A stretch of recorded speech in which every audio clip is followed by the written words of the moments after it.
Welcome back to the pod, TCAT zombies. All back from the dead. I see my undead army rising before me in the YouTube comments. That makes me a necromancer, the necromancer of podcasts, really, controlling what was once gone and is now back for glory and redemption. TCAT, baby. I'm Graham, the one that says weird stuff and doesn't know a whole lot about Pokemon, but has been tripping my way through this crazy Pokemon ReWatch podcast. So I'm joined by Kellan, the Pokemaniac, Pokemaster, Pokefanatic, Poke-obsessed, Poke-depraved, Poke-lunatic. Kellan, how's it going, Kellan? Depraved wouldn't be the right word. I am oversaturated with Pokemon at all times. Poke-oozing? There you go. I'm leaking Pokemon. Oh, you got those Poke leaks. Yeah, I should probably get that checked out. Well, you just need a Poke plug. I don't like how that sounds, but sure. Poke patch? Yeah, okay. Poke we can go with patch that. kids. New Ooh, that sounds like collaboration. A good candy. They should make that. Yeah, sure. Sour Patch Kids, but Pokemon. I like Sour Patch Kids. Sour Patch Kids. I was thinking Cabbage Patch. Oh, Cabbage Patch. Yeah, but you're right. Whatever. Sour Patch is better. Yeah. Sour Patch collab would be better. Cabbage Patch Kids are like, okay. I guess. I like them. They're good. You like Cabbage Patch Kids? Oh, no, Sour Patch Kids. Yeah, Sour Patch Kids are great. Yeah. Okay, no, yeah. We're on the same page. I'm down. Cabbage Patch Kids are kind of whatever. Yeah. They're dolls. Whatever. It's okay. Whatever. Well, dolls are fine, but they're just kind of like, yeah. Are they dolls anybody cares about? They're like a blip from the 80s, I want to say. Some random kid. I don't know that kid. Who's that kid? I think they're from the. I think they why try are they to in the make Cabbage Patch? They try to make a whole lore about it. Like the 80s when they were like, what if toys and TV shows were the same thing? So that we can use the TV shows to market the toys and the toys to market the TV shows, to then have commercials that market more toys. And Cabbage Patch Kids was part of that. Too many. So they were like, let's give them lore. Let's give these dolls lore. This one's a god. From the cabbage. I don't know any of the lore though, but yeah, so many of those. Cabbage Patch Kids, My Little Pony, Care Bears, Transformers, G.I. Joe, Garbage Pail Kids. That's not. No, that was a. Is that no, real? that was. It was like a parody on Cabbage Patch Kids. Is it real? Oh yeah, absolutely. That's amazing. Amazing. Smurfs. The Wikipedia. There was another one that were like Smurfs, but they were under the sea. They were called. What were they called, Kellan? No idea. I've never heard of this. They were called Snorks. Snorks. Snorks. Yes. Oh my god. Oh, I love them. Yeah. That's awesome. Were they like made by the same Smurf people? Oh, I know very little about the Snorks. I think created by Nick Broca and produced by Hanna-Barbera. Did they also do Smurfs? Yes, they did. Oops, I accidentally typed Smirks. Yeah, Snorks is also Smurfs is also Hanna-Barbera. Oh, but it was a Belgian comic franchise. Oh. So it's like a European thing. Smurfs was created and introduced as a series of comic characters by Belgian comics artist Peyo. Oh, the pen name of Pierre Culliford. Yes. The Smurfs or the Snorks? The Smurfs. The Snorks are Hanna-Barbera. Oh, the Smurfs are Belgian. Okay, that makes more sense. Because like the Smurfs kind of have some soul to them, whereas these Snorks are like, they feel a little corpo. They feel like, let's try to make the next big thing. Snorks, I tell you. Wait, hold on. There's... Wait. In 1977, Freddie Monnicadem, a Belgian businessman and artist, first made contact with the comics industry when he negotiated the rights for the Smurfs comics to Father Abraham. He later became blah blah blah as editor. Then he negotiated the contract between Peyo, NBC, and Hanna-Barbera for the creation of a new Smurfs cartoon series. Peyo wanted the show to be as faithful as possible, but Monnicadem wanted to be more mainstream and accessible. Legal dispute, division of rights, and he decided to compete with the Smurfs' success, starting a new series, which became Snorks. Whoa, really? That's awesome. It was part of a legal battle? Apparently. I had no idea. I love the idea of this, like, extremely backhanded business legal blood feud over the Smurfs. Yeah. You I know what love I mean? I love media that's created out of spite. Sure. Yeah. Like Yeah, the some DreamWorks weird movie rights worked Ants, around. Okay, yeah. with like Jeffrey Katzenberg leaving the company, leaving Disney after a feud with Eisner, and then like they're working on Bug's Life, and so Katzenberg and DreamWorks are like, okay, we got to get Ants out. We got to make a bug movie before Disney does. That's the whole thing? I didn't know Yeah, that. That's yeah. crazy. Some people think Ants ripped off A Bug's Life, but it actually came out first. Oh, but it was By sort 2 of months. like intentional bug warfare. Yeah, it was. Animated bug warfare. Mhm. They're like, we'll show them, we'll divide the market. Yeah. And also, I had no idea. speaking of DreamWorks, did you know that animators that were working on Prince of Egypt, if they were doing bad, they were punished by going to work on Shrek?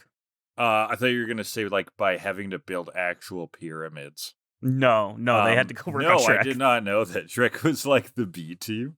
Yeah, apparently. That's funny. And then that does sound like one of those things that then they say, because since Shrek was like such a big deal, they're like, Mm-hmm. you know, it used to be the shit team. We Yeah. thought it wouldn't go anywhere. You didn't put our all into this one, and then okay, it became our like biggest thing ever. That's pretty funny. I'm sure there are other Oh, man. stories of things like that in animation. Oh, for I just sure. can't remember them right now. But there is some big movie like that. And then they're always like, in that movie, Toy Story. You know? That kid, Albert Einstein. Exactly. That movie that everyone hated turned out to be Schindler's List. Originally, it was going to be a kick-ass action movie, but then Schindler's Steven Twist. Spielberg said, "No, that's a terrible idea. Why the fuck would we do that?" So then it was going to This is become the a Holocaust. romance, Schindler's Kiss. And then M. Night Shyamalan got involved, Schindler's Twist. But in the original action movie phase, it was going to be Schindler's Fist. Yeah, it was going to He's just start going to beat up Jackie the Chan. Nazis. Yeah. Jackie Chan as Oscar Schindler. Schindler's Fist. Yeah. Oh man, I love Pokemon. It's great. Oh yeah, this is a Pokemon podcast. I love just repeating things like the Snorks. Shout out to the Snorks Snorks. on our Pokemon podcast. But yeah, do you have anything Pokemon you want to talk about? Like, okay, we've got so many months of like pop culture stuff that we've skipped over. If we talked about ZA enough? No, we talked about winds and waves last time, and then you were like, "Okay, we'll Okay. talk about ZA another Okay, time." I think we should talk about ZA. Do you have some Yeah. eloquent opinions you can dispel upon the listeners? Well, if anyone wants to know my full thoughts, the whole playthrough is up on the VOD channel because I streamed like 99% of it. It's a good game. I really enjoyed it. I thought it was fun. I was concerned about the whole it takes place in one city, but honestly, it kind of worked out. Would it be nice to have left the city and go other places? Yeah, but I don't think it was a terrible decision. The city's big. One of our fears before it came out, I remember us talking on the pod, was would the locales in the city all be like identical? And would they be able to give some of that unique Pokemon like type environmental flair to the city? Mhm. How did that pan out?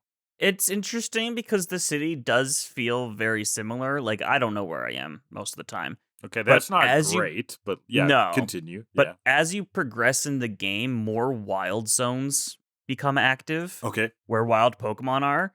And some of those adapt different environmental things and have their own kind of traits and stuff. Like, there's a whole icy section later. So that helps differentiate the city.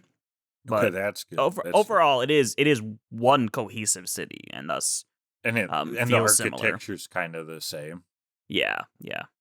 Okay, so when you say icy zone, it would be like the different kinds of Pokemon is what would give it flavor. Yeah, but also the icy zone it has like snow and ice in it. Oh, that's good. That's good. Physically, But just like, yeah. but the buildings, like, they look the same, and then there They just all look the happens to same, be yeah. like a snowstorm that comes through kind of thing. Yeah. Okay.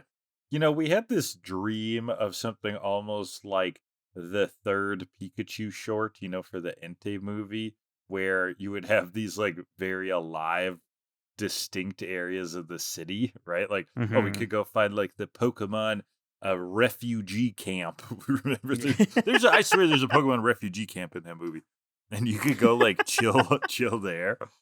Yeah, I think Yeah. we would have liked to seen like okay, like a smelting zone. This is like where the Mm-hmm. oil refinery is, so the mucks and the fire Pokemon hang out there, and then okay, the sewers, and then the greenhouses, that kind of thing.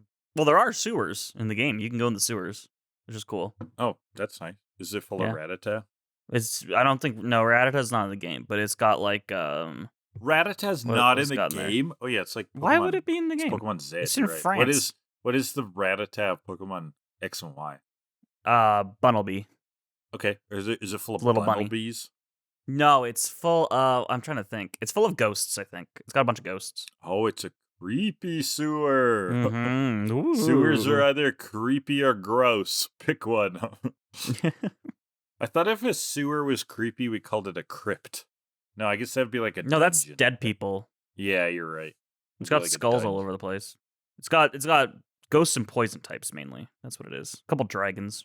Your shit has come alive. Mm-hmm. It's gross. I've had a shit come alive, I tell you. You ever have a shit fight back, Kellan? Oh, always. It always fights back. Yeah. I dream of a day where my shit lies down and takes it. I am eternally constipated, Are you really? No, that's My son is constipated. I would not admit that. My Aw.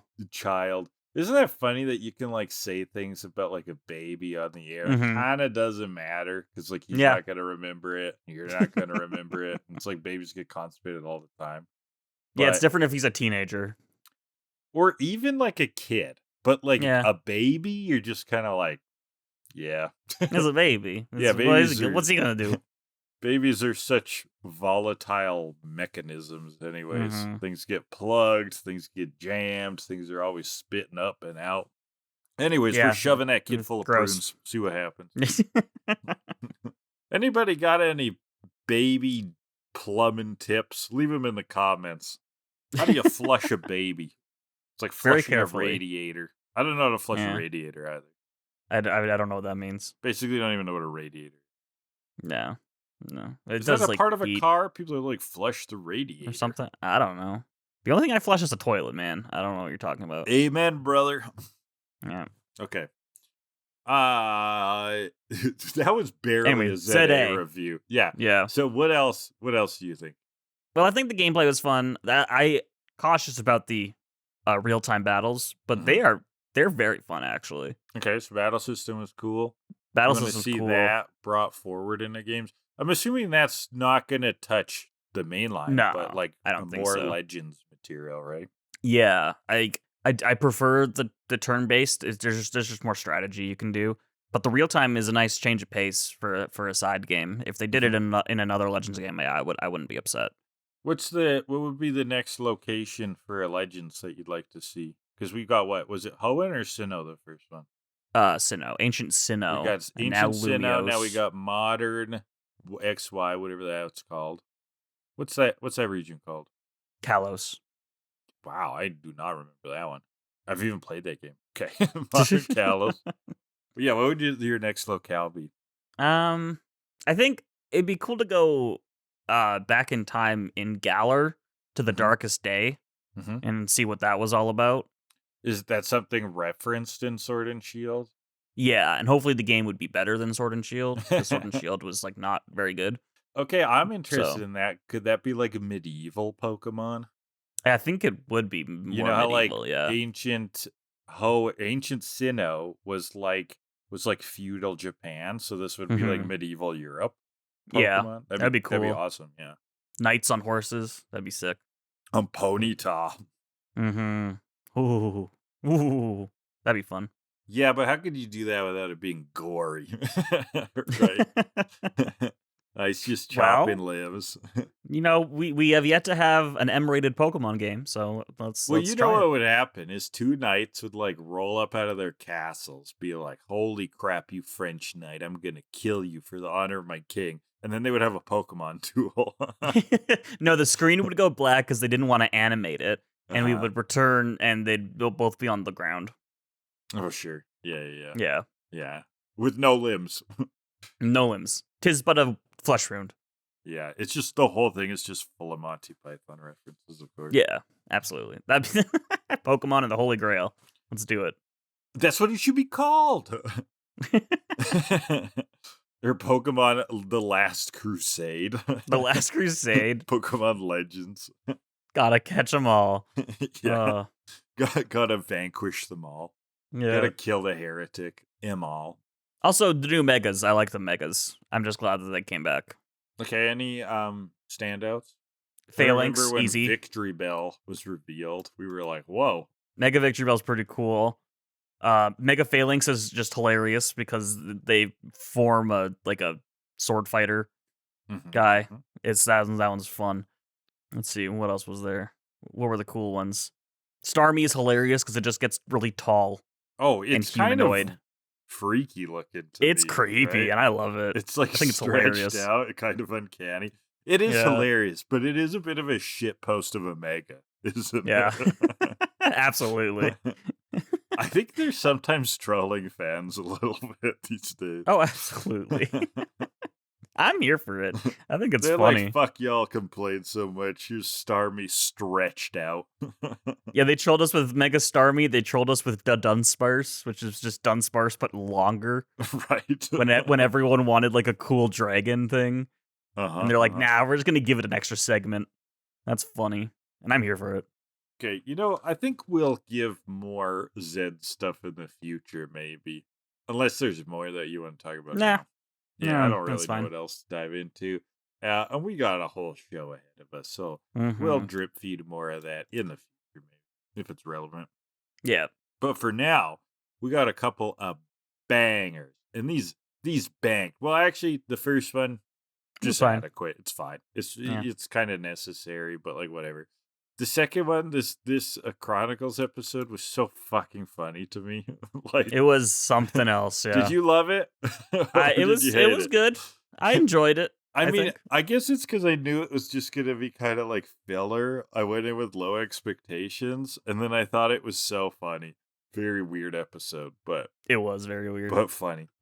And I actually think it might give us some things to talk about the Pokemon universe. So, Mm-hmm. yeah, can you remind the audience of what episodes we are reviewing this week? Yeah, we are doing episode 3 of Advanced. There's no place like Hoenn, or in Japanese, Doka Gym! Versus Yarikimono! As well as the first episode. Kimono. Oh, I got him.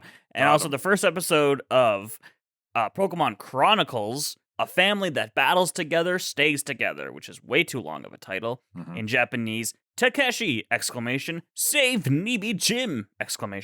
Is pewter called Nibi in Japanese? I guess so. I don't know if I've ever heard that. Well, so both of those episodes are about family businesses, right? Family owned and run gyms, really, let's say. Mhm. So Nibi Iro is a dull gray color Oh, okay. in Japan, So it is a in color. Japanese. Assuming they're all colors, just like So there the you go. West. Yep. Okay, so Anyway, both continue. the episodes are about family gyms, right? Family businesses. I Yeah. got thinking, Kellan, what are the worst family business? Okay, what are the worst businesses to be family run that you think? All right, you Well, with me? most of them would, dox us because a family business is typically local. Oh, not like calling them out. I meant like as concepts, not Which gonna be like businesses in your town not fucking gonna be suck? like Mario's Pizza that on West Street. It Yeah. fucking eats dicks. They're marinara's sloppy Joe sauce. The Luigi's on 14th and Capitol. Absolute terrible. Oh, Hate they're it. all Italian restaurants. Yeah. Papa Nemo's. It can suck a dick. Tony Cut Your Dicks. I think it's a front for a mob. Tony Cut They Your don't Dicks put a lot of effort. has amazing gabagool. Get your gabagool The at Tony gabagool is Cut Your fantastic, Dicks. though. Okay. No. The worst types of businesses to be family run. Let's go. Number 10, the Muck and Grimer Cleanup Force. Imagine this, you're a young kid. Your parents just give you a broom on the weekends and you're shoveling up muck. Gross. I thought the Muck and Grimer would be the ones cleaning. That's kind of fun. What do they clean? Like, okay, really, really bad chemical spills. You got to fight chemicals with chemicals. And we found out Muck and Grimers are the only ways to do it. So they're just oozing all over the scene. And then See, I was thinking, after. like, is Grimer Muck cleaning? And it's a bad family business because they leave more of a mess than they clean. Well, okay, so the Muck and Grimer are the family. Yeah. This has nothing to do with families now. This is just a bad business model. Yeah. It's a Muck and Grimer cleanup show. Yeah. Number 9. You're an illegal immigrant family who works for ICE. Anyone? This thing on? What the fuck? This thing on? Jesus. Did we ever make a promise we weren't going to be political? No, absolutely not. Exactly. Fuck it. And nobody's complained. I think that's egging it on. Someone's going to complain. Yeah. But nobody's complained yet. Yeah. We're still looking for the line, you know? Once we find the line, we'll know where it is. But we haven't found it yet. The Jepstein bit last week didn't cross it. Somehow not. What about a prison, Kellan? Number 8, a family-owned prison. Family-run prison? Yeah. You're a kid on the weekend. All of these are a kid on the weekend. You should be doing your homework and you just go and poke inmates with a stick. Real long stick. Inmates are all terrified of the toddler guard. We hear him crying all night. It's horrible. It's the worst thing ever. Number 7. He's not in here with us. We're in here with him. Number 7, a strip club. Family run strip club. Yeah, that's just a bad idea. Yeah, I don't want to know who's on the pole. Oh, grandma. Number Ew. 6, arms dealer. Some of these are just like, they're illegal. Yeah. We're selling Number 5. AK-47s. Number 5, drug gang. Number 5, Mr. Mime huggers. We just all get around and hug the Mr. Mimes on the weekend. Why is that? How is that a business? They're lonely, Kellan. This is in the future. There's a Mr. Mime loneliness epidemic. They've been off of themselves. Yeah, they need to be hugged. The Mrs. Mimes have been fine. It's the Mr. Mimes that are all lonely. The Mrs. Mimes, they've been listening to Andrew Tate. They get all the shots, Kellan. They get all the opportunities. It's the poor Mr. Mime. Nobody's talking about the Mr. Mime mental health epidemic. I'm telling you, Kellan. And this is how people like Andrew Tate and Nick Fuentes get their platforms, the Mr. Mime loneliness epidemic. They get their platforms because of TCAT. Yeah. Thank you very much. Please give us a cut. Number 4, YouTube channels. Oh, those are the worst. That's a real family business, and they're creepy as hell. They're horrible. No, I actually think it's immoral to have content that's like from kids, like because they can't consent. I think it's a little more nuanced. I think it's like if the kids genuinely enjoy it and they will see a cut of the money in the future, I think it's more okay. But if the parents are like just forcing the kids into it, I guess then there is a line, like maybe like those like toy opening channels is one thing. Yeah. But it's the like family reality TV, cameras on a kid, emotions, like that is problematic. Yeah. But all in all, they make me cringe like crazy. And I mean, I'm also not the target audience still. Right.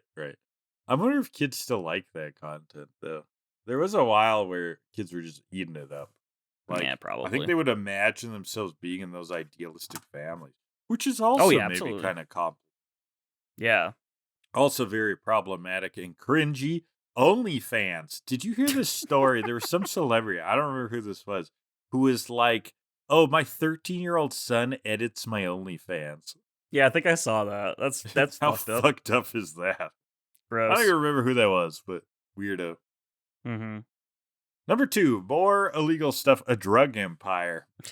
Now, is that just a good time, or is that a horrible family business? Both. Number 1 is porno studio. I thought you were going to say a Pokemon anime rewatch podcast. Number 1 is, oh my god, are we a family business? Technically. I guess we're related. And Well, not Nolan only a is too. business. We're not making money. Yeah, we could be. If we were, Could would we be. be a family business? Eh. I've never thought of this as a family business. I guess it is. It's like, it's only by definition, because, like, I'm a professional streamer. I got a paycheck once. Semantics. I see, Yeah, I see. exactly. Gotta take advantage of it. And we've got to take advantage of these juicy episodes. So why don't we transition and get into it? Kellan, this is advanced episode number 3, No Place Like Hoenn. Oh, so we've already made it to Petalburg City. No route in between Oldale and Petalburg, apparently. And we're chilling in a But park. it's short in the game, right? It's a short route, but usually the short routes take like 4 weeks to get through True. in the show. Ash explains the league to May, and of course, she also wants to compete, obviously. Why wouldn't Obviously. She's skeptical, kind of. She's like, what? Yeah, sure. Leagues. Mm-hmm. She's very coy about the gym leader. Okay, so Ash is talking Yeah. about this Petalburg gym leader. He wants to get there. He wants to fight. And she's like, oh, yeah, I wonder who that is. I'm sure he's, a handsome and good guy, great man. Kind, Yeah. great person. Everyone looks up to him. Yeah. Well, maybe May should go with them, but she's got things to do, so she's gonna go take care of some other stuff first. She has to But we're at the return some gym. videotapes. The Blockbuster has been hounding her for months. We got to get you to watch American Psycho. I'm Shut sure. us out in the comments if Nolan and Kellan should do an American Psycho podcast. On I think Inst. that would be great. Yeah. Huh? On Inst. Oh, yeah, that's the name of it. How do you say that? Is that Swedish? Inst. Inst? Inst. I've never seen that. Inst. Inst. Or Instant if you want to do the full title. Instant foom. Instant. So we're at the gym. Ash wants a battle, but the place seems empty except for this random kid. Oh, man, and is he who was watching YouTube videos. Yeah. Yeah. He kind of looks like Detective Conan, I guess. I was wondering if he was kind of spoofing that. That's an old anime. It was called, what the hell was it called in the West? Case Closed. But anyways, he is a little bit annoying, Kellan. Oh, a little bit? Oh, we'll get to know him much better. He is a little bit annoying. And he's talking about how he'd been watching videos of the Silver Conference. So he's also like Pokemon obsessed, Pokemon battling obsessed, I guess. And he knows Ash. Wait a minute. He knows Alf. Alf. Alf! Oh, hi. that was great. Alf. They've referenced Alf in Pokemon. I can't believe it. We need more Alf references in this world. We need an Alf reboot. Yeah. I don't know if we need an Elf reboot. We absolutely do. I think that would be a hard watch. I think I'm gonna watch Elf soon. Oh yeah, like watch it through. An Elf rewatch, sure. An Elf reboot, I don't know. I like that Pokemon is. I mean, that Elf is this weird encapsulated artifact of the '80s. You know, you can just like live there. And I've been watching. I'll do it after I finish watching Three's Company, which I've been watching. Oh man. Three's Company is kind of good, but it's honestly, also really repetitive. Honestly, I think it holds up. In terms of an 80s sitcom, it holds up. 70s, maybe. 70s, yeah, 70s. I think so, yeah. I think it was 70s into 80s. Yeah. I mean, it's 77 to 84. Yeah. Yeah. Yeah, it's kind of funny. It's not bad, right? But the main critique I remember of it is it's really repetitive. Like, oh yeah, the episodes all have like a very specific structure, right? Yeah, there's a big misunderstanding. Oh, it's gonna screw everything up. Oh no! Yeah, and it is also the premise of it didn't hold up, right? That it's like, I don't. It's like he can't live with the women because he has to pretend to be gay. Like, what is going on here? Yeah, so I think it holds up, provided you remember that it's from the 70s, and it's not. I don't think it deals with it problematically. Like, it's just like ahead of its. Would not be a thing. It wouldn't be a now. thing anymore, yeah. Yeah. It's ahead of its time in that it is portraying this platonic relationship between these three people. And it's not like a joke that, oh, Jack has to be gay. It's more of a joke that, oh, the landlords are an idiot for thinking that Jack is gay, for and believing kind of this. being chill with him being gay also, Yeah. right? I mean, Which they is don't like him touching cool. them, but Okay. they're not. So it's not totally great, but They're not totally. But they they're don't not completely dislike homophobic. him. Yeah. Yeah. No, they like Jack. He's their friend. Yeah. Anyway, I think it holds up. I think it's a good show. Man, John Ritter, best Great. faller over a coucher in all of TV. His physical comedy is great. Who falls over a couch like John Ritter? Come on. Mm-hmm. So good. Anyway, Pokemon. Alf. We have Alf here. So Max, who thinks Ash's name is Alf, and he's snuggling Pikachu. Pikachu's sweating. Now Max starts recounting Ash's loss at the Silver Conference. He's like, "You're the one that lost, right? Oh, and that it's Blaziken round 2 battle. Wow. You lost. You failed. Wow, you're a loser." This happens many times this episode. It was pretty annoying, but kind of funny, especially when he's like, "Did you ever think that like you should have used Charizard differently?" Oh no, I never thought about that. No, not once. Yeah, it's just like, what the fuck is going on? Max thinks he would have won it if he was there, and Ash is like, "It's one thing to see it on TV. It's another thing to actually be there." Oh yeah, and Ash is getting pretty mad now. He's got those like scrunched up red lines kind of animated in. And Max says that smug thing where his glasses go all white and he's pushing them up. And that's going to happen all the time. It's great. Yeah, it's him going into like expert detective mode, but what he's saying is so fucking stupid. Yeah.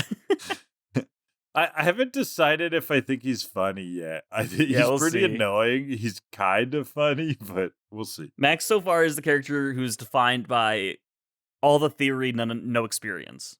Right. Yeah, totally. But I mean, he's also like 7, so he's not of age yet to get Pokemon. He hasn't. He's not 10 yet. Yeah, so he's like a very little kid, whereas all the other little kids are just kids. Yeah, he's 3 years younger than Ash and May, but he's like a foot and a half shorter. Do kids grow a foot and a half between 7 and 10? I don't know. Do kids? Let me check. Maybe we could wait 10 years and just find out with your kid. According to the AI overview on Google, no, children generally do not grow a full foot between ages 7 and 10. Well, that's the AI overview, so it probably is wrong, and therefore they do grow a foot between 7 and 10. Yes, that's how right and wrong works. Yep. Anyway. No, actually, you're right about it being wrong, because it's thinking that I was asking it about its feet. Like, do kids grow a foot? Oh my god. Because all of the links are about shoe sizes. Fucking Gemini. Oh my god. And it's gotten a lot better. But has it? Has it really? Yeah, it's gotten a lot better. Yeah, that sentence is true. Relative to, the human brain, it's still pretty bad. Yeah, it's got some issues. But anyways. Yeah. Ash wants a fight here. Oh yeah, he's here for the gym battle. Right? And the gym leader's still not around. Actually, it's right in front of him. Max is the gym leader. It's Max. Max 7-year-old. Are you kidding me? Max is, in fact, the gym leader. Ash, I believe, says, yeah, sure. But he convinces Ash that he is the gym leader, so it's battle time. Official rules here are 3-on-3, but Ash only has Pikachu. He rushed straight to this gym without looking for any Hoenn Pokemon. Wasn't his whole thing he was going to come to Hoenn and get a new squad? And then he's just like, nah, I'm just going to battle with Pikachu. Yeah, he's the guy that tries to like trade in his level 100 Charizard to the new Pokemon game and just sweep through everything, but doesn't realize that Charizard won't obey him then. Well, Pikachu will obey him, but it's just like completely illegal. Like, you still need more than one Pokemon. So Pikachu has like regressed in level because he will lose fights still, despite having gone through 2 whole regions. That is true. Shouldn't Pikachu be like level 100? You would think. When we get to Gen 5, don't even fucking get me started on that first episode in Gen 5. It is a disaster. Okay, can I get you started? I don't even know what you're talking about. He loses to a level 5 Pokemon. Pikachu Yeah. loses to a Yeah. Rattata. Yeah. Oh my god. It's bullshit. It's total bullshit. And I only say that because I know you'll forget by the time we get there. I already forgot. Yeah. But yeah, Ash has 16 badges, 2 leagues, plus all that Orange Island and Whirl Island bullshit. He should be like one of the best trainers ever. Yeah. But no. What a weird show. He's Ash. He's still 10. No sign of 11 in anywhere in the future. Yeah, caught in this weird. I really think they should have ended Ash's journey with him turning 11. That would have been really funny. It's finally his birthday. Yeah. He got like 100 badges in a year. Yeah. That's pretty prolific if you ask me. It is. Anyway, so they're fighting over who has to send out their Pokemon first when May shows up in the window. Like, Max, what are you doing? Oh, hey, sis. Oh, it's May's brother. And there's some parents there, allegedly. Right above them, we've got Norman and Caroline. Norman is the real gym leader, which means that May is the kid of a gym leader. Can you guess what type Norman specializes in?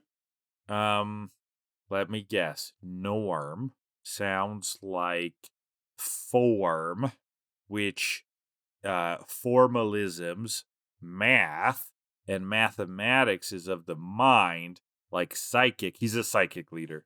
You got it. Got Perfect. it. Nailed it. Incredible.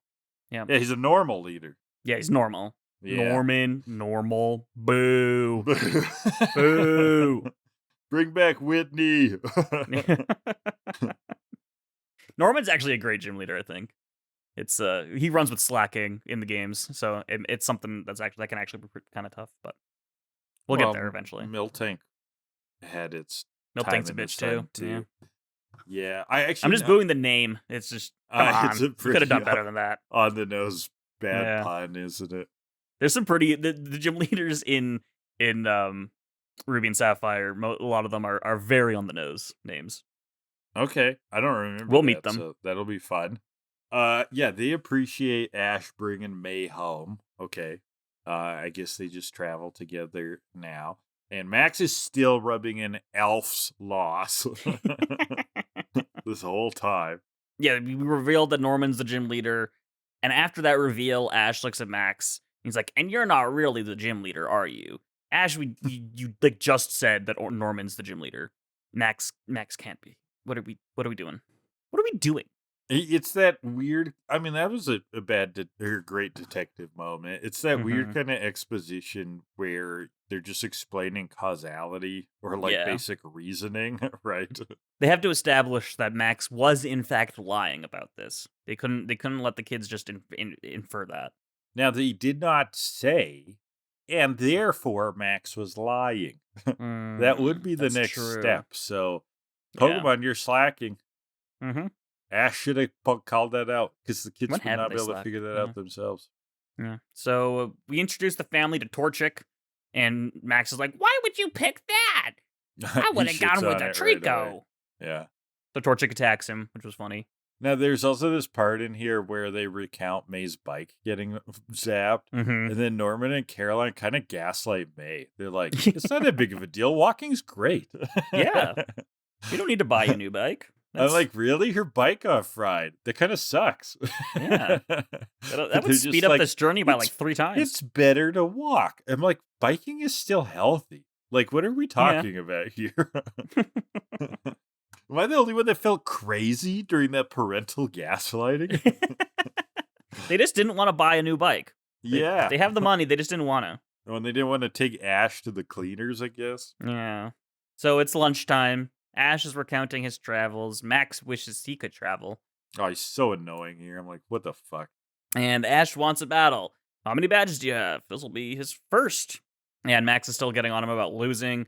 And Ash, they say that it's a 3-on-3 battle. And Ash's like, well, shit, I only have Pikachu. And they're like, well, you can go to the Pokemon Center and get your other Pokemon. He's like, no. I came here to use new things, and I'm going to use new things. But they're like, okay. I'm not even trying to catch new things. Yeah. So they can have a battle, but it won't be an official gym battle. So out comes Vigoroth versus Pikachu. New Pokemon! Vigoroth! Yes, interesting. And I didn't remember this thing at all. So you mentioned slacking from the game. Is this thing related to that? This is the middle stage slacking. Oh, okay. So that's good then. That's consistent because this thing could evolve to be his main Pokemon later then, no? Yeah. Well, he also does have a Vigoroth, Norman. Oh, he's So got Vigoroth and Slacking. Okay. yeah. Yeah. So yeah, Vigoroth is the middle This stage is a pretty of Slack cool Off. looking Pokemon, actually. Yep. Angry It's a good Monkey. Yeah. Yeah. So Slack Off is the lazy sloth thing, and then it evolves into Vigoroth, which is hyperactive, Mm. and then back to slacking, which Which is is lazy. snoozy again. Okay. So it goes from like baby to kid to teenager. Now, is this line of Pokemon like is it useful? Is it good? It's great. It's fantastic. Oh, really? And what makes it unique? It's Is it good high in attack? single player. It's terrible in competitive. Okay. Because slacking has like legendary stats. Like its base total is 670. No, Kellan. Why'd you do that? Oh, did you even know you were doing that? I did not. I didn't until I said it.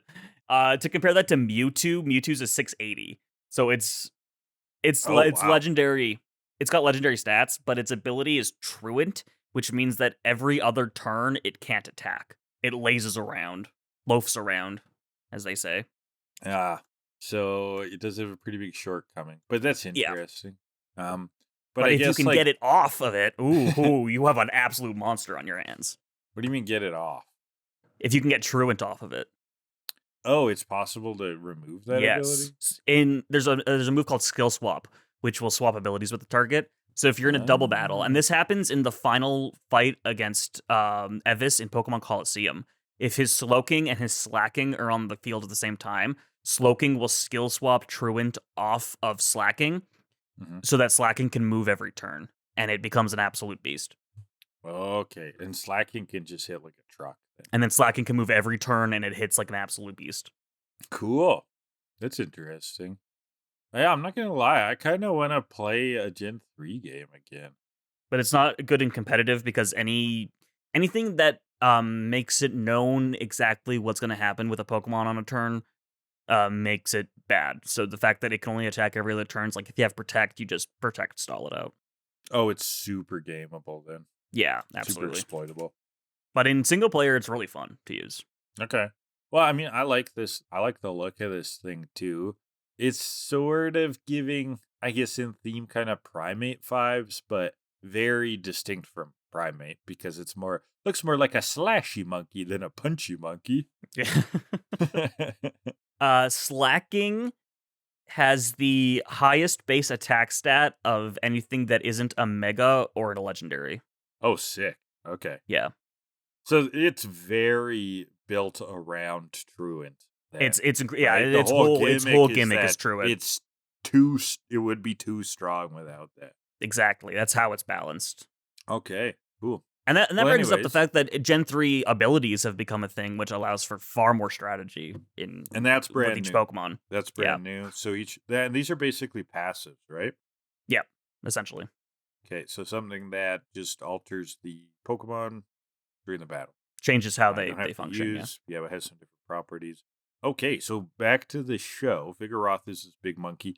He's a psycho, Kellan. He comes out, he's like, blah.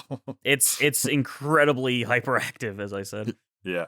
I almost like menacingly so. I thought it was kind of funny how we've got Pikachu in there, right? And then he brings out and then Norman is like a chill guy. And he's like, here's my psycho monkey. He's going to tear your face off. It's funny because Slackoth and Slacking both have Truant, like the opposite ends of the evolution line, both use Truant. So they're basically sleeping every other turn. They're resting. But Vigoroth has Vital Spirit, which means it cannot sleep. Okay. So that really is its growth cycle. Is it just has these like super out there teenage years where it's just like binge drinking and partying nonstop, and then it just goes back to bed. According to its Diamond, Pearl, Platinum Dex entry, its heart beats at a 10-fold tempo, so it cannot sit still even for a moment. So it's on coke. Yeah, essentially. He's a psycho monkey on coke. Cool. Vigoroth is always itching and agitated to go on a wild rampage, according to Ruby. Yeah, he's so a yeah, bender. It's on something, that's for sure. Okay, so cool design. Back to the battle. He scratches, hits, scratches again. Pikachu dodges. Pikachu's going for a quick attack. That gets dodged. Pikachu gets hit in return. I mean, all he's doing is scratching, but it does seem to be affecting. Team Rocket is here. That hasn't been set up. Yeah. They're just watching through the window. And they want the Vigoroth. They're like, yeah, it's pretty that nasty. Looks good. That thing looks even better than Pikachu.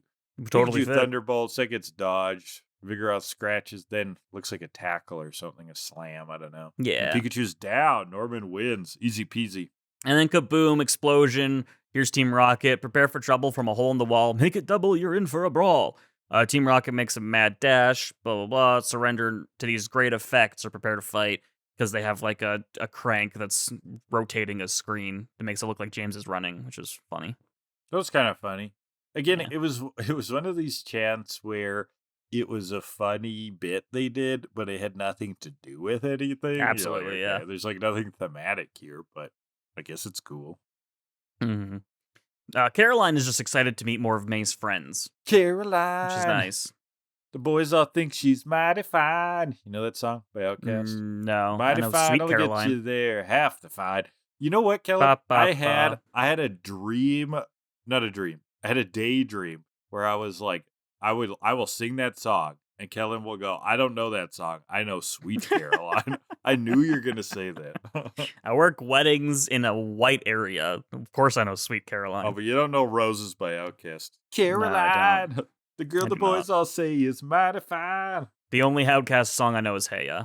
Again, from weddings. Yeah, probably. What else is in that song? There's this part where he goes, Caroline, her name rhymes with the word bitch. I hope that she's driving and doing her makeup and then swerves and lands into a ditch. No, so this is not a Sweet Caroline, I guess. No, that's an actual line. He then rhymes bitch with ditch, but the next line is like super long, so he rushes it to fit that all in. Swerving and doing her makeup, and then she runs into a ditch. God, I hate rushed lyrics. They suck. But it's so funny. It's like very intentional. It's like almost sounds like a parody. Oh, maybe I'll listen to it later. Probably not, but maybe. But check out Roses by Outkast. Shout it out. I wanted them to play it every time Caroline came on screen. That would have cost a bitch in licensing fees. Bitch. Would have costed a Caroline. Yeah. Yep. So Arbok and Weezing come out, smokescreen, headbutt, Pikachu, Vigoroth gets in here, but misses. Torchic comes out, but what can it do? We don't know. And Torchic just gets fucked up. Pikachu thunderbolts and accidentally hits Max, but he's impressed about this. It's one thing to read about this, but it's another thing to see it, to experience it. Theory versus physical hands-on again. And when the smoke dissipates, Team Rocket's gone, and so is Torchic. Uh-oh. Okay, so here is the challenge of the episode. Team Rocket's got Torchic. We cut ahead. Team Rocket thinks they've got a Pikachu, okay? But bird's out of the bag. Little Torchic embers, James. Looks like an ember. And then, so they're going to use Torchic to get Pikachu somehow. This isn't thought out. Who knows what's going on? Of course it's not. Back with the crew, Caroline and Norm. Caroline are going to go look for Team Rocket. And the kids are on their own. They're like, let's split up. The adults will go together. The kids will go together. And but the adults are going to actually do something, I guess. Well, the kids are just like buffling or no, what's the word? The kids are just tramping around, not doing much. Max is going to look for tracks. He's like got his like Detective Conan magnifying glass out, and they're like, Team Rocket used a balloon. That's why you can't find track. Ash is like, man, if only I had Noctowl. Yeah, you left it behind for Ash. Come on, just if you're gonna stick to this thing, just stick to it. Don't bemoan the fact that you don't have your fucking Pokemon anymore. Yeah, it's pretty annoying complaining. Yeah, because it's like it wasn't a real problem. It was a challenge you invented, right? It's like, I wish this wasn't a Nuzlocke. It's like, well, then don't play a Nuzlocke. Yeah. I do miss Long Schlong Noctowl, though. Oh, yeah. Good old Long Schlong. I forgot about him and his giant girthy ween. Yeah. We have multiple penis-related bits in this podcast. What else? Tony cut your dick. Yeah. Obviously. Your urethra, my urethra. My urethra. It's the single greatest fucking moment in the podcast. Yeah, shout out to the Pokémon font. I cracked myself up posts. Kellan used the Pokepia font. That was a good one. Yeah, they've flown off in a balloon. May hits Max on the head, as siblings do. Max does a fake cry. Mom and Dad come back. They found the balloon. They were useful. Yeah, they Kids were doing not. something. Cool. Yeah. May runs to the balloon now because they With Max found it. and yeah, with Max, and just falls right into a pit. Ash is like trying to stop him. They're like, wait, there could be a boom. And now Norman and Caroline are kind of doing the same thing. They're like, wait, we'll go help them. Boom, falls into another pit. Ash's experience with pits. He actually remembered. Yeah, for once. Meow says, thanks for dropping in. Haha, got him. That's a good one. Ash so does that same annoying thing. He complains about not having Bayleaf now. Well, he tries to go for Bayleaf this time and remembers, Phantom nope, Bayleaf don't have that. syndrome. Thinks he still has him. And so Ash helps the kids out of the hole. Pikachu takes on Arbok. There's some good music here. I don't remember which like theme this is referencing. Standard, but it was fun. Yeah. I'm terrible at recognizing audio for some reason. You're terrible. I know. Out comes Vigoroth, which absolutely fucking wallops Arbok. Wheezing gets scratched, and Max sneaks over to Torchic, gets it to May. She releases him. Everything's good. Yeah, and while Arbok is wrapping up Vigoroth, right? So then Pikachu tackles Arbok from behind. And now, okay, let's get Torchic to use some attacks. But May's still doing that thing where she doesn't remember attacks. She's like, use Amber. No. Max is like, it's called Ember. And then Torchic uses Ember, but on Max. How many times is this going to happen? This happened in a different episode already. Probably too many. Yeah. Where it's like they mess up the attacks and then Torchic just like attacks the good person. Yeah. So this is great because when she says use Amber, some mushrooms float across the screen, which makes no sense in the dub. That did not translate. Yeah. It was the Japanese word for mushroom is kinoko and ember is hinoko. So she says mushroom by accident and mushrooms fly across the screen. Here she says amber and mushrooms fly across the screen. Jelly donut moment. Jelly donut effect, yeah.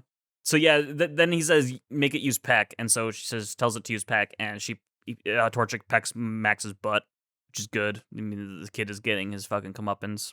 Oh, Torchic really picks his butt too. It's like it looks big. Pikachu gets hit back. Vigoroth goes in to finish it up, knocks Arbok and Weezing into Team Rocket. Thunderbolt, kaboom, they go blasting off again. They're like, why can't we get anything? And James would be happy with whatever they get. And Meow's like, why don't we just get a life? Yeah, I agree. I like that line. Max calls Ash Elf again, which we love. That's good. That's that scene. So we're at sunset. Sunset. Yeah, May and Ash are going to be setting out again. So why is May journeying with him again? Was that really made explicit? Like, is she going to try to get badges? I guess. Originally, it was just that they had to get to Oldale? And then, and May was like, I don't want to go alone. So they went together. And I guess, she's just tagging along now. Yeah, it's just like they're she's just going part together. Of the party, but they're not really, like, what's her goals? I don't know.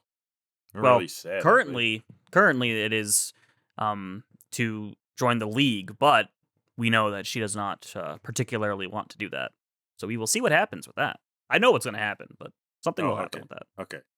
Yeah. Okay, so maybe I'm getting ahead of myself, but I was a little bit confused. Like, why is she traveling with him? This hasn't been clear. Isn't this her home? Okay, whatever.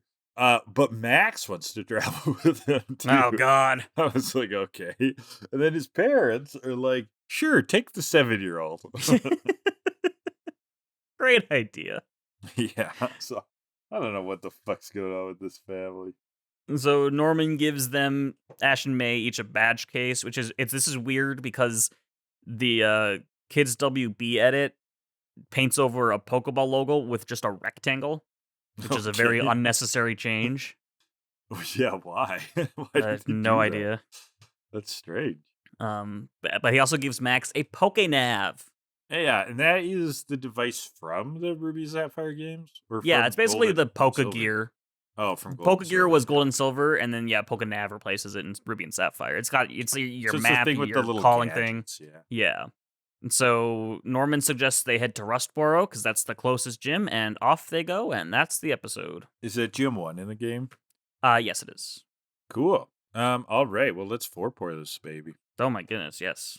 The Plastic Ping Pong Picture of Objective Rankings will pull 2 categories from the picture and rank the episode based on the categories because that is the only fair way to do it. We are going to start with the Exasperation Station. Ooh, so this is like sweat drops, other kinds of animation that shows exasperation, but it's those really key anime emotives put into animation. There actually are some good ones. Okay, so during that whole part where Ash first enters the gym and Max is just being like really annoying. Oh, Ash and Pikachu are having sweat drops, and then Max is like super smug, and Ash does that thing where his like face goes red and he gets those like scrunched up red lines around it. Yeah. So that whole scene was really good for that. I think that Max's whole like getting killed by Pikachu and Torchic, that all looks pretty Exasperating, yeah. Exasperating. I didn't note any instances of the characters falling over. I feel like that has gotten far less use in later episodes. But yeah, I haven't seen that in a while either. Like that kind of motif where a character says something and then they all fall over, right? Yeah. Like, whoa. And the screen shakes, yeah. Yeah. I don't think there's one of those. Like, and No. usually it'd be Ash going like, I'm hungry. But yeah, there's some good exasperation, I think, in this episode. I'm gonna go 6.4. Yeah, it is all sweat drops and then the red lines, so 5.5. So it's 5.95 for that. Second category will be flavor of the featured Pokemon if it were cooked. What does Vigoroth taste like? Not bad. Not bad. But I don't know how monkey tastes. Does it taste like human? Let's ask Claude. Okay, do it. What does monkey taste like? And I'll ask the Google AI overview.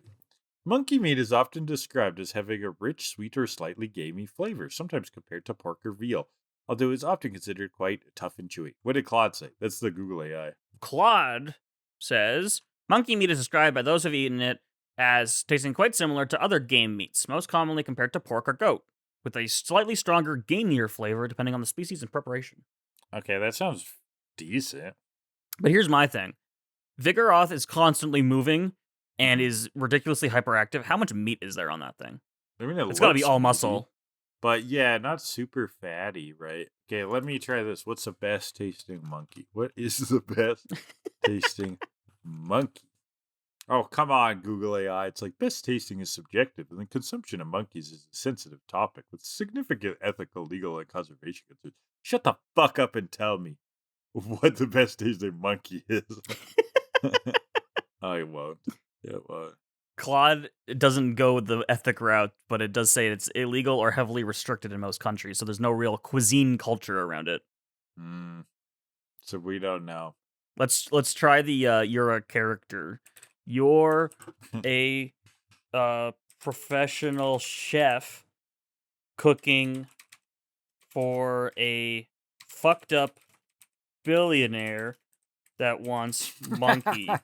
You wouldn't normally do this, but he's paying you $50 million for this meal. If he enjoys the meat, what monkey do you serve him? Here we go. As a chef in this absurd hypothetical, I'd think about it the same way I'd approach my exotic game. The choice, proboscis monkey or spider monkey. Wait, what was the I'd lean toward monkey? Proboscis. Proboscis, maybe? I guess. But Claude would lean towards spider monkey based on what's documented about primate diets and meat quality. Oh, proboscis is that one with the big schlong nose thing. Okay. Spider monkey, their diet is heavily fruit-based, which tends to produce sweeter, milder, more palatable meat. They're larger than many species, giving better muscle cuts to work with, and the meat would likely be tender compared to more active, leaner primates. They would also prepare it with a low and slow braise. Is Vigoroth? I guess he's still a sloth, kind of, but it is. Yeah, it's still a sloth. It's just. So we should have been asking what sloths taste. Yeah, I guess so.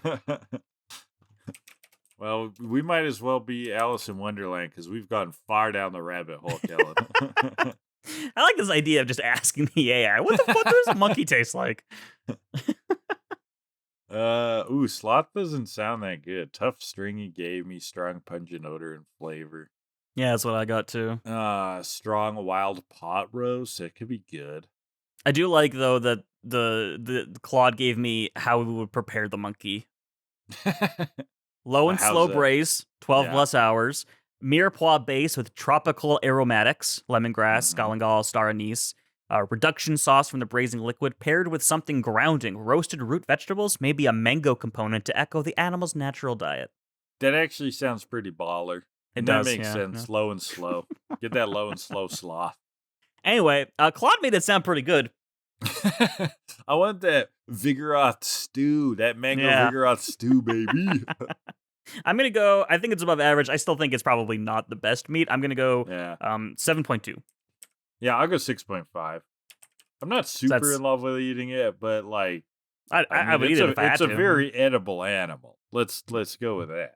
If you put monkey in front of me, I'm going to try it at least. Well, You yeah. know, Yeah. it's already I'm dead. not gonna so- not try the monkey. Yeah. if we're in like a monkey cuisine kind of place, you know. Let's be real. If it was sourced ethically, you would try human meat. If it was sourced ethically, how do you ethically source human meat? Like if you could grow it in a lab? It's your own foot. Oh yeah, sure. Yeah. I mean, It's like an obviously. Ouroboros situation, but still. Yeah, like in One Piece, I would eat my own foot. Yeah. Spoiler: Anyway, that's somebody eats their own foot in one. their own Piece. 1 foot, yeah.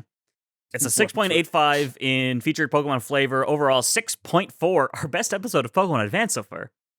Yes, you love saying that. It's true. Early on. It's true. All right, let's jump into Well, our Chronicles. next episode isn't even in Pokemon Advance. It just chronologically fits here within the flow of everything. Mhm. Was aired in the U.S. much later, though. In Canada, slightly first. Let's Canada go. W. Sometimes Common YTV W. gets some wins. You know, I sometimes look at like what anime played at different times. I'm on like retro anime and retro YTV subreddits where they're just like, does anybody remember Escaflowne? I'm like, yeah, we remember Escaflowne. I've been talking about it on here all day. YTV Anyways. had tons of wins. You know, that was a great one. So yeah, that was good. That was the slime, right? Where you get Yeah. slimed. Yeah. Sponsored by Fruit Gushers. Maybe you want Fruit Gushers, and I tried them, and I did not like them. Also, YTV had the best like between show programming ever. It was Mhm. like, was this on when you were a kid still? Like they like were between episodes of a show, they would cut to this like they had hosts and things. Yeah. And there were like people that lived in toilets, and there was like a talking TV, and it was weird. I don't know if I remember that.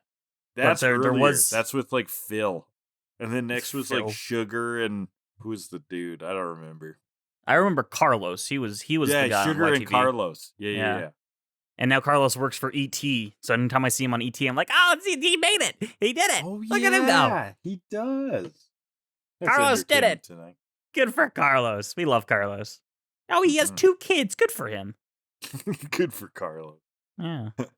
So, anyways, we're talking about when this aired. We gotta speed this up, Kellan.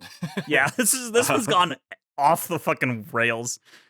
Yes, we're talking about when it aired. Canada slightly earlier, but anyways, Pokemon Chronicles are these side stories, and this one's all about Brock. And really, this is setting up like Brock heading to Hoenn. So let's Mhm. get into it. Starts off. Chronicles has its own theme song. It's It's- kind of annoying. It's terrible. We won't It's a even bother weird with it. chant. Like I was like, what the fuck is this? Because I don't think this song was even made for Pokemon Chronicles. I Oh, what do you feel think like it was in something else. But I don't Okay. know. I don't It's know. it's not giving me. Oh, it's from the Gold Silver Poke Rap. That's what it is. Oh, It's adapted from okay. that. It's like the longer version of that, or something. Kind of. It's like the chorus in between, kind of. Okay. Pokemon, Pokemon. It's bad. It's whatever. Anyway, a family that battles together stays together. Brock. This is Brock. We know Brock. Self-described ladies man, and he's back in returned. pewter. Smell that pewter air. It's like a rock. And then some old creepy man is like, "There's a horrible curse in here. You gotta leave." It's Brock's dad. Dad, what are you Brock's- doing? Brock's like, "Why are you getting me to leave? I just got home." He's like, "Well, son, remember how amazing rocks are and how amazing that rock gym is? Well, now your mother took Well, your over. mom came home, and it's been downhill ever since. They're all sweating. Okay, what's the deal with Brock's mom? Is that bad? You don't want to know what happened. Then we cut to the gym. He's like, "There's a hedge and and flowers. flowers." I know. Brock's like, well, let's just go in. You're so brave, but your mother has the keys. Okay. So they go home. They're really setting up his mother here. We're like, what kind of freak is his mother? Like, how they're talking. Yeah. We haven't seen anything weird yet, though. So we go home. She's pretty reasonable. House looks great. It should. Mom repaints it every 3 months. Okay, that's a lot of repainting, but all right. Yeah. We see the kids since I think the first time since like episode 4 or whatever. There's still so many. Do you think there's the same amount 10. of kids, or have they added more? Well, let's see here. There's an article on Brock's siblings. Yeah, it doesn't say they added any, so but they all have names. There's Salvador, Yolanda, Forrest, Tommy, Cindy, Susie, Timmy, Billy, and Tilly. Okay, there's like some of them have themes and some of them do not. Yeah. Very fun. I assume Billy and Tilly are twins, because that makes sense then. Yeah. So, anyway, we'll get to know Forrest during this episode. Yeah, he's kind of the next, the most characterized one. Yeah. And then we see the mom, and she's pretty normal looking. Yeah. Hanging a painting, a Smeagol masterpiece. Yes, this is a Smeagol masterpiece. The mom was just juggling and studying signs last time Brock saw her. Horoscope signs, that is. Okay, so is mom just being bubbly and dad's overreacting? What the heck's going on here? Because she seems like a pretty reasonable woman. Yeah, I think she just has ADHD. Sure. She's not sticking with a hobby. It's impossible. Is that a symptom? I think so. I think that's a thing. Her name is Lola, I'm looking up here. Her name was Lola. Mizuho. Yeah, I mean, she's kind of hot. Like, the Pokemon moms all got it. You know what I'm saying? We still got to do that Pokemon mom tier list. I got to put that together for you. We do got to do Pokemon mom tier list. And, like, there are so many moms. How deep could we go? There are a lot of moms. There's a lot of moms. I intend to make this very in-depth. I don't know what it is, Kellan. I think that Pokemon makes their moms hot. Why? I'm not saying I'm like a MILF fanatic or anything. I'm not even more perverted than the average gooner. What is going on with Pokemon moms? And why are they so hot? An in-depth analysis by Graham. It's your next essay. Yeah. I gotta get to the source of this. That's how you'll get your doctorate. Oh my god, do a PhD on Pokemon moms. That'd be great. But when we originally got to Pewter City in the anime, it was told to us that Brock's mom was dead. This was not the case in the Japanese, so it's kind of an anime retcon or a dub retcon. Oh, she just kind of left originally. She was just doing stuff we don't even know, and she left to follow her dreams, and it left Brock to take care of her siblings, which is not something that really came back here. We're not. Yeah, they also seeing that trauma that Brock like had. A source of trauma, right? In Yeah. the original one, like that Brock had to take on raising these kids and stuff. And here it's laughed off a little bit. Yeah. like oh, mom's look at back. the She's crazy. Mom. Yeah. But she's also not crazy. Like, she just like has a lot of interests, but like to take that and extrapolate to leaving your family is a lot more severe than she likes painting. Yeah. You know what I'm getting at? Yeah, so we go inside the gym, and it is not how we left it. There is paint all over the rocks and walls. There's ribbon hanging everywhere, and there's a fucking pool in the stadium. In my rock gym. Oh my god. And a bunch of water Pokemon. What is this? What is happening? Impressive water Pokemon. She's got Gyarados. She's got a Blastoise. Like, wow. Vaporeon. Did you know? So there's Flint probably knows. Yeah. Is Flint a pervert like Brock? We actually don't know. He seems more romantic from what we hear later. Yeah, he does seem more romantic. It's just Brock, and he's kind of giving Forrest some of his Brockisms. Yeah, so which is funny. Yeah. It's very funny. So the kids have all been trying to reason with her about this, but she just will not change her mind. Dad had Rhydon bring in a bunch of boulders, and she just painted all over them. And they try to cover the pool in concrete. Gyarados smashed them. all the kids think the dad is pathetic. Like, stand up for your manhood, Dad. This water represents femininity, and Don't it's be a covering your soy manly boy. rocks. Yeah. Jeez. You don't even mew, Dad. Why don't you looks max, Dad? Mom's frame-mogging you. Jesus. Don't say those words ever again. Is it weird that I know them? Yeah, a little bit. One of the kids goes all philosophical. It's like, if you don't fight for the gym, what'll you fight for in life? You know, if you stand for nothing, Burr, what'll you fall for? He's like, Arian Burr, this gym represents your flaccid penis, and Mom is stomping on it. Okay. No, there is some. The only reason I'm only joking about this is there could be something problematic here about toxic masculinity, but it's just packaged so stupidly and silly that I don't even really feel like it's necessarily calling it out. It's just like, it's a very goofy episode. I don't know. Yeah. It's I think it's more of like, my wife scares me. I can't do anything about it. She doesn't take me seriously. Yeah. Yeah, it's not that serious. No. So Flint is gonna battle Lola for the gym. She just calls him stubborn. And if she wins, then all of the little ones will have to become water trainers. And the kids are like, oh, please no. I like how everybody in their family fucking hates water Pokemon except for Mom. And you know what's funny is like her team is pretty good. Like, she's got some really good water Pokemon there. She does. And yet everybody else is like, water Pokemon suck. She's got a fucking Blastoise. And a Gyarados. It's pretty good, yeah. So the kids know that Dad has no chance with rock-type Pokemon. He doesn't even know how to win here. And Brock yells at him, be smart. Ash beat my Onix with the Pikachu by only cheating a little bit. There's always a way to win. These aren't always a lose-lose scenarios, basically. Which is like, Pokemon is all about, typing is such a big part of Pokemon. And then in the show, they're kind of like, remember the core mechanics of Pokemon battles? They don't fucking matter. We're just going to take those and we're throw an them out. Anime, and we've got bullshit, okay? Remember that, Flint. You've got anime bullshit on your side. So it's going to be a 1v1 battle. Let's see if he's got some anime bullshit. Lolo's going to use Meryl.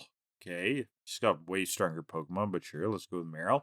Versus Golem. And Golem is on this tiny rock in the lake wobbling, and the kids are watching their future crumble before their eyes.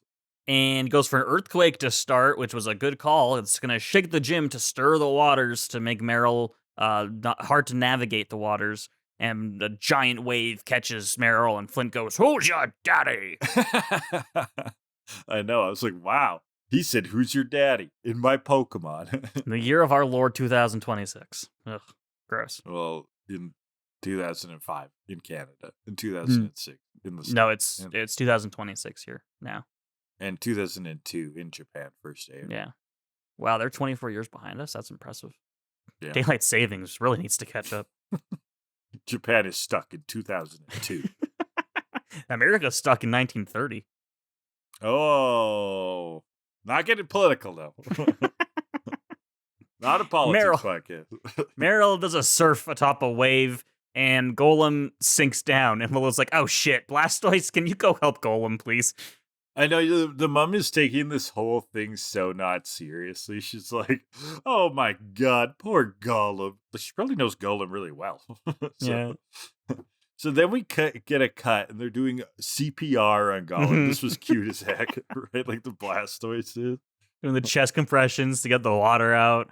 And then Brock speeds up the recovery process with a blow dryer. That's going to take fucking forever. Golem. Oh my god. It's hilarious.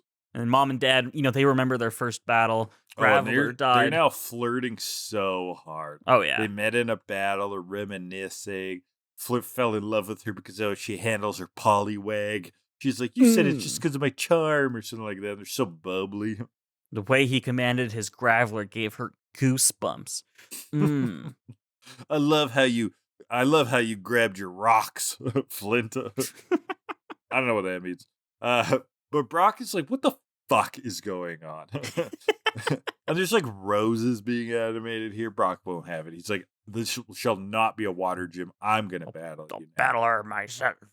We cut. Now Brock and the kids are cooking, and this is where we introduced a Forrest more about how he likes all the girls at school. He's a chip off the old Brock. Hey-oh, that's a good one. So Flint and Mom are talking.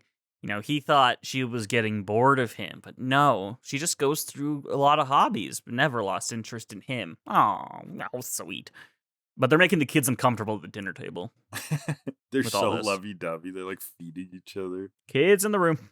Brock wants to talk about the gym. Parents don't care. They're just snuggling. Brock's so serious. This is something that was changed in the dub because Lola compliments his cooking, and Brock's just talking about when they're going to have the battle. But in the Japanese, Brock comments on how he had to become a good cook because she wasn't around. So especially in the dub, they downplay the like separation and abandonment side of things, right? Like they really do goofify what could have like been a source of trauma. Yeah, it's unfortunate. It would have been, it gives Brock more character, more depth if they address the trauma more directly. Like they kind of hinted at it, but now it's just like, oh, it doesn't matter, blah blah blah. And it's good that they're not like completely villainizing the woman, right? Like it's like second chances and all that, but I do think they're still conflating eccentric hobbyism with familiar abandonment, and they just have such different severities. Yeah. Well, Flint makes an announcement to the kids. Pewter Gym will become a rock and water type gym. I don't know if you can just do that. I feel like you have to go through the league to do something like this. I don't think the league would be on board. That was based as hell. Just do it. Why are there's no dual type gyms, are there? No. Why do gyms need to be single type? Huh? Why are we so constrained? I don't know, but it would be stupid if this was a rock and water gym, considering the second gym is water in Kanto. Yeah, that's true. So that would be silly. Well, Forrest gets really upset about this. He just leaves, and one of the other kids tells Brock that Forrest has been dreaming of becoming the leader when he grows up. So Brock goes after him, finds him where he wants to be alone, where he goes when he wants to be alone. Which is by a lake. And they're like, okay, have you met lots of girls? And Brock's like, oh yeah, I met lots of girls, but I gotta stay focused. Talk about the girls. Forrest wants to get out of here. He's gonna travel, come back and fight the parents. He still wants to be a master of rock Pokemon, but he's like, but fuck, I'm gonna always lose to water Pokemon. Brock is like, Pokemon's all about overcoming the odds and expectation. Well, it's also about not having one type. Yeah. It's also about a balanced team. Why are we ignoring that? If you just put your mind to it, rocks can always be water. And it's like in the anime, sure, but I don't know about in the games. There is actual logical problem solving that you're ignoring. Tomorrow, the rock Pokemon will have their day. And in the morning, Flint and Lola they're getting ready to open up the dual type gym. They spent all night on the sign, and Blastoise and Golem drop it and it breaks. Yeah, it was a rock sign. Just shatters. Very Flintstones. They should have done the water sign, Made it out of water? Yeah. Yeah, it'll be way more sturdy. Brock is still challenging her to the gym battle. And this is funny because, the parents typically have authority here. And Brock's like, no, I'm challenging you to the gym. The parents could just be like, no, you're not. This is what's happening now. He's the only serious one. And his parents are so goofy. They're like, I don't want to fight my son. They're like, whatever. Well, he's going to fight in the water. He's fine. Flint's going to be the judge here. You look great, honey. I do like that Lola was like, I don't want to fight my son, as if she thinks she has to beat him up personally. Yeah. It's like, it's a Pokemon battle. This is just a thing that happens, Lola. You know this. I don't want to bitch slap my son, but I will if I have to. Would you bitch slap your son for $1 million? I'd do it for a McDouble. No. Because I can't make that joke, because someone will call child services. What would you do for a Klondike bar? So it's going to be 1v1. Slap my son. I bitch slap you. I wouldn't. And then we can split it. There you go. There you go. It's gonna be 1v1 Onyx versus Mantine. Ooh, Mantine. I like Mantine. It's a good one. Okay, but like again, she's got way stronger Pokemon, right? But this Mantine's so cool. Yeah, it is cool. It's cool. I like it. And is Mantine? Is it just water flying, or water flying? It's based on a kite. Oh right. Yeah. So Onyx goes for a dig, which creates a drain to get rid of all the water, which left this really sad image of Mantine just flopping face down on the ground. Yeah, before it remembers it can fly, it's just like, I'm a fish. Oh, God. And then they start fighting more, and he's like, I'm a bird. Yeah, Onyx emerges under Mantine, who then like goes flying, but then does like a loop-de-loop. And I was like, ooh, that's cool. It's just very smooth. Yeah, at first he's acting like he's going to get his ass kicked, and then he's like, I can fly. Loops around, bubble beams. Onyx goes for a bind, so now it's got Mantine all wrapped up, who then goes for Confuse Ray, but can't use it because he's bound. So then goes for a bubble beam. He can use that, apparently. Yeah, that made no sense. Onyx, let's go. Another bubble beam. Boom. Onyx turns around, tail slam. This hits. Onyx should be dead 2 bubble beams ago. Well, yeah, that's the other thing. It's like, they're doing all this like rock Pokemon supremacy. Onyx sucks. Onyx is terrible. And this is funny. This is even funnier because Mantine is part flying, therefore weak to rock, which would have given Onyx some kind of advantage. But Onyx never goes for a rock move. Doesn't use a rock move, yeah. What was the point here? Whatever. Onyx puts everything he has into a tail slam, which is not a move, and Mantine goes down. Onyx won somehow. I don't know. And so the pewter gym will remain rock only. I think she kind of let him win. Like, probably. I don't think she gives a fuck. I still think 1 bubble beam should have done it. Should have been the battle. But maybe she told Mantine ahead of time, like, make them really weak. Maybe, yeah. So the gym's going to be a rock again, but the colors are going to stick around. He's like, okay. Gross. Forest is inspired to be a rock master. That rocked. Get it? He's going to leave Onyx. Brock's going to leave Onyx to stay with Forest. So this is weird too, because according to Bulbapedia, 2 22-second scenes are removed from the end of the episode that shows Brock leaving behind not only Onyx, but Geodude and Crobat with Forest. Oh. Yeah. Really? He has actually left all 3, but in the dub, they don't tell us that? They don't say that. It'll be revealed. But he just won't have them in Hoenn? Yeah, it'll be revealed next episode that Brock only has Forretress with him. Weird. Yeah. I don't know. Wow, that seems like a pointless cut, too. Yeah. Especially because this aired after the Hoenn episodes that he comes back. So, like, what would be the point of removing that? It's not like you're keeping it a secret. Uh-huh. No, yeah, you're right. Strange. Very, very weird. Strange stuff. Mm-hmm. So he leaves behind 3 of his Pokemon. Wrapping up, really, the big reveal is he's got a new jacket. He's got new drip, baby! Let's go. New drip. It's actually not as cool as Ash's drip, though. But it's still just a nice change. Oh, yeah. I'm tired of that vest, you know? It is a nice change. It looks good. And it's very Brock, the color schemes. Yeah. The mom's proud of herself. She made it for him. She should go into fashion. Next hobby, yeah. So, and next time he comes back, he'll teach Forrest about girls.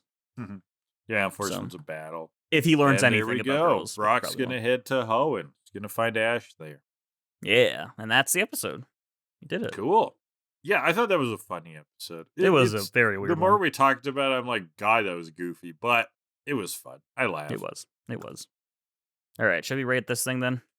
Yeah, let's get into it. 4 time, plastic ping pong creature, objective rankings. Let's pull them. First one will be, not how the game works. That's topical.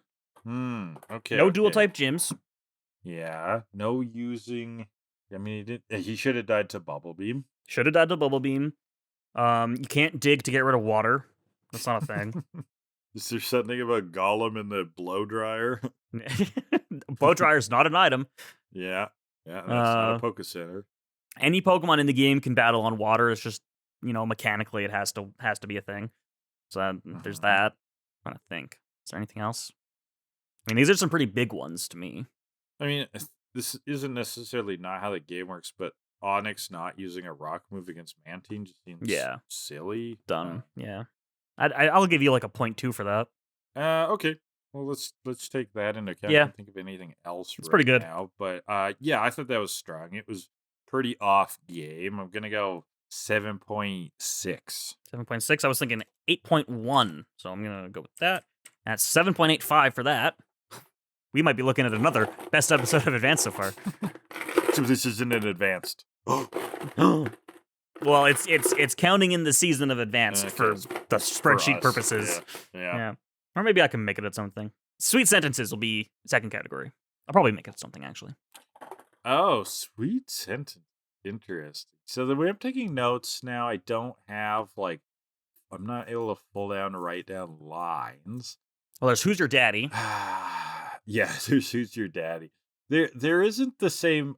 Okay, without Team Rocket, we don't have alliteration. Yeah, right? you don't have that Team literary Rocket device jokes. is basically gone without Team Rocket. So we don't have those kinds of nice flows. I will give the one kid who says something about if you don't fight for the gym, what do you fight for in life or whatever? Because I thought that was a nice philosophical line. Brock also has some good lines where he's sort of waxing poetic about rock Pokemon and also just kind of like manliness in a semi-toxic but too silly to be serious kind of way. They don't actually straight up say masculinity though. No. So I don't think it was problematic, but it was I think there was some stuff there that was kind of fun. I even like Flint at the beginning with like, there's a curse in this town. That was good. That was very good too. They're not bad. And also, we didn't really talk much about it, but I liked the slow reveal of like, oh, this is the same guy as before that we met in Pewter City that turned out to be Dad, right? And then Brock's like, Dad, what are you doing? Yeah, exactly. That was good. This is a good reveal. Right.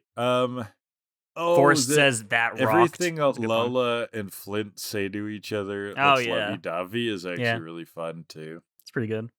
Decent. Yeah, there's some decent stuff in here. This is a writing forward episode. It is. I'm gonna go 6.3. Yeah, I mean, I'm not gonna go super high because I can't pull out a single sentence. But yeah, I'll go 6.7. Oh no, I'll go 6. I'll go 6.6. Sorry. You did it too. I did. It's 6.45 for that. Overall, a 7.15 for a family that battles together, stays together, which is too long of a title. Okay, not bad. Again, that's pretty fun. All right, let's wrap this thing up. Kellan, oh my god, I forgot to put the question. I forgot to put a question in the thing. We have a question. Oh, okay. I totally forgot. Oh, we have a question from a broken question submission streak because I didn't know I could last week. Okay. Who wants to know? At the end of the episode, so this is kind of, where it would go anyway, Brock leaves several Pokemon behind in Pewter. Of the Pokemon he leaves behind, who would you have kept instead of or alongside Fortress? I think the obvious answer is Crobat. I mean, the others are Geodude and Onix. Yeah. Crobat, easy, right? Like, that's by far the best one. And it's the coolest one. Geodude and Onix, like, fuck them.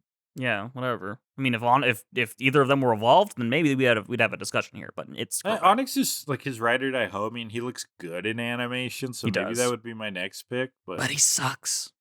I know. But he does look good in animation, like when they like ride him and stuff. Yeah, it's pretty high. I mean, it's pretty cool. So yeah, Crobat by a mile. That's it for this week. Yes. Yeah. You want to know what we're doing next week? Please. All right. Let me check here. Make sure.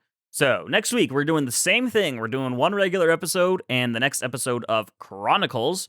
We will be starting... so many Chronicles. Okay. Yes, we will be starting with Advance 4, Never Can Talo, or in Japanese, here we go. This is a big one.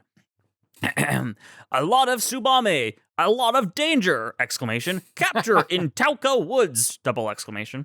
Holy fuck. Okay. Yep. And then... Chronicles Episode 2, Cerulean Blues, or in Japanese, Revenge Match at Hanada Gym, where we'll see Misty again. Cool. Hanada Airport. What's the name of an airport? It's a great question. No, yes, it is. Cool. It's not spelled the same, but Hanada, yeah. Sounds the same. Okay. Anyway, yeah, that's it for this week. Well, that sounds fun. All right, so social media bullshit. I can't do this shit anymore, Kellan. My mind is so broken and warped. But anyways, if you're on YouTube Hydra Leech, leave comments down below. That's where the videos goes up. You can also find podcast versions, audio only versions, wherever you find podcasts. Please leave your reviews. Blah blah blah. if you want to ask questions about the upcoming episodes, we have a Google form linked in the description. Go there, send a question. We'll try to get them in the next episode recording. You can also reach us at 2killadelibird@gmail.com or 2killadelibird on Blue Sky. Kellan twitches fairly regularly, twitch.tv/HydraLeeches. It's still been some Hollow Knight by the time this is recorded, probably not. Have you beat the Pantheons yet? They're hard as dick. There's some brutal shit. They're in the hard Pantheons. as really hard dicks. Turgid dick. Yeah. Holy crap. Poking from every eyes. I'm gonna do Hollow Knight until I'm finished one other thing, and then like that's not Hollow Knight, and then we're gonna do Pokemon XD 100%. Oh, that'll be big. Yep. Yes, that's on Twitch. There's a TikTok. It hasn't been active. HydraLeeches. And then what else? Well, the Patreon. If you want to support the show, just treat it like a tip jar. It is linked below. There's some extra little content, but nothing much. It's mostly just, again, tip jar. If you like what we're doing here and you want to support the channel, give us a few bucks. We appreciate it. Anything else? I don't think so. I think that's pretty much it. I think we got it. We covered it. Let's get it out of here. What we don't got is an ending. Never. We will never have an ending. And you know what? I wouldn't have it any other way. That's how you're going to end it. That's a quick ending, but sure. No, but that's great. I wouldn't have it any other way. Hard stop. That's great. But I'll still keep all of this in.